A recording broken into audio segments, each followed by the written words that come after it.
it's Sierra with WTI, and I have to tell you about this little book I found on Amazon. We all know the story. If you don't, you have to. It's a must read. Of course, the story itself is a work of art. It immediately transports you into this world of Jane Austen. But even beyond that, the book itself is so pretty to look at. It looks so good on my shelf. The detailing of the gold on the side, it has these little peacocks on the front. It's also so sturdy, the way it's shaped, like very square-like, so it stays up with all my other books on the shelf. I mean, I'm an avid reader, and this might sound kind of crazy, but the color of the pages themselves, it's not like super bright white.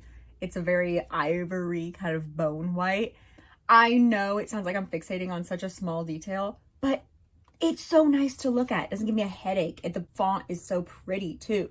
I love that you can feel the quality, the heaviness in this book. It feels almost like luxurious, like it's an experience reading. So whether you are looking to read this story over again or you're jumping into new old literature, this I think is a fabulous book for you. And that's just my point of view.